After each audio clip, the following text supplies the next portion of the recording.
আপনার বাবা যদি আজ আপনাকে বলেন টাকা ফিক্সড ডিপোজিটে রাখো, এটাই সবচেয়ে নিরাপদ, আর আপনার বন্ধু যদি বলে না না এসআইপি করো, মিউচুয়াল ফান্ডে টাকা ডবল হয়ে যাবে, তাহলে আপনি কার কথা শুনবেন?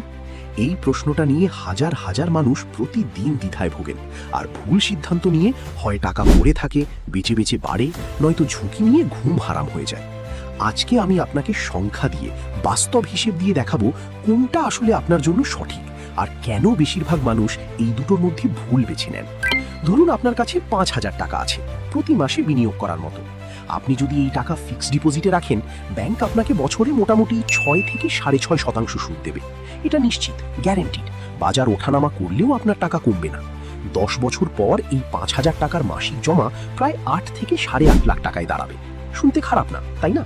কিন্তু এখানে একটা লুকানো সমস্যা আছে, মূল্যস্ফীতি। প্রতি বছর জিনিসপত্রের দাম গড়ে ৬ থেকে ৭% বাড়ে। মানে আপনার এফডির সুদ আর মূল্যস্ফীতি প্রায় সমান সমান কেটে যাচ্ছে। বাস্তবে আপনার টাকার আসল ক্রয় ক্ষমতা প্রায় একই জায়গায় থেকে যাচ্ছে। এবার আসুন এসআইপি এর হিসেবে। মিউচুয়াল ফান্ডে এসআইপি এর মাধ্যমে একই ৫,০০০ টাকা মাসে বিনিয়োগ করলে দীর্ঘমেয়াদে ইকুইটি ফান্ড গড়ে ১২ থেকে ১৫% রিটার্ন দিয়ে থাকে অতীতের ট্র্যাক রেকর্ড অনুযায়ী। এই রিটার্ন গ্যারান্টিড নয়, বাজার পড়লে আপনার টাকার মূল্যও কমতে পারে। কিন্তু ১০ বছরের হিসেব করলে ১২% রিটার্নে এই একই ৫,০০০ টাকার মাসিক এসআইপি প্রায় ১১ থেকে ১১.৫ লাখ টাকায় পৌঁছায়। ১৫% ধরলে সেটা ১৩ লাখের কাছাকাছি চলে যায়। ফারাকটা লক্ষ্য করুন, এফডিতে ৮.৫ লাখ, এসআইপিতে ১১ থেকে ১৩ লাখ। এই পার্থক্যটাই হলো কম্পাউন্ডিং আর ঝুঁকি নেওয়ার পুরস্কার। কিন্তু আমি এখানে থামব না, কারণ শুধু সংখ্যা দেখিয়ে আপনাকে বিভ্রান্ত করা আমার উদ্দেশ্য না। এসআইপি এর ঝুঁকিটাও বোঝা দরকার। ধরুন আপনি ২০২০ সালে ঠিক আগে বিনিয়োগ শুরু করেছেন, আর মহামারী চলে এলো। বাজার এক ধাক্কায় ৩০-৪০% পড়ে গেল। যারা তখন ভয় পেয়ে টাকা তুলে নিয়েছে তারা লোকসানে পড়েছিলেন। কিন্তু যারা ধৈর্য ধরে এসআইপি চালিয়ে গিয়েছিলেন, ২ বছরের মধ্যেই তাদের পোর্টফোলিও শুধু রিকভার না, নতুন উচ্চতায় পৌঁছে গিয়েছিল। এটাই এসআইপির আসল শক্তি, রুপি কস্ট অ্যাভারেজিং। বাজার পড়লে আপনি কম দামে বেশি ইউনিট কেনেন, বাজার উঠলে সেই ইউনিটের দাম বাড়ে।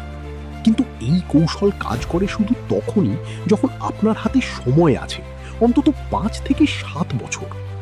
তাহলে প্রশ্ন হলো, কে এফডি বেছে নেবে আর কে এসআইপি? যদি আপনার লক্ষ্য ১ থেকে ২ বছরের মধ্যে, যেমন বিয়ের খরচ, বাড়ির ডাউন পেমেন্ট বা ইমার্জেন্সি ফান্ড, তাহলে এফডি বা লিকুইড ফান্ড আপনার জন্য সঠিক, কারণ এখানে নিশ্চয়তা দরকার, ঝুঁকি নেওয়ার সময় নেই। কিন্তু যদি আপনার লক্ষ্য ৫, ১০ বা ১৫ বছর পরের, যেমন সন্তানের পড়াশোনা, রিটায়ারমেন্ট বা সম্পদ তৈরি করা, তাহলে এসআইপির কম্পাউন্ডিং শক্তি আপনাকে এফডির চেয়ে অনেক এগিয়ে দেবে। বাস্তবে বেশিরভাগ সফল বিনিয়োগকারী দুটোই রাখেন, ইমার্জেন্সি ফান্ডের জন্য এফডি আর দীর্ঘমেয়াদী সম্পদ তৈরির জন্য এসআইপি। এটা এক বনাম আরেকটা লড়াই না, এটা সঠিক জায়গায় সঠিক টাকা রাখার বিষয়। তো আপনার হাতে যদি এমন টাকা থাকে যেটা আগামী ৫ বছরে দরকার নেই, আর আপনি মূল্যস্ফীতিকে হারিয়ে সত্যিকারের সম্পদ তৈরি করতে চান, তাহলে আজই একটা ছোট এসআইপি দিয়ে শুরু করুন। ৫০০ টাকা হলেও চলবে। কমেন্টে লিখুন আপনি এখন এফডিতে আছেন নাকি এসআইপিতে, আর কেন। আর ভিডিওটা ভালো লাগলে সাবস্ক্রাইব করে রাখুন, কারণ সামনে আমি দেখাবো কিভাবে মাত্র ৫ বছরে এফডির রিটার্নকে পেছনে ফেলে দেওয়া যায়, একদম বাস্তব হিসেব দিয়ে।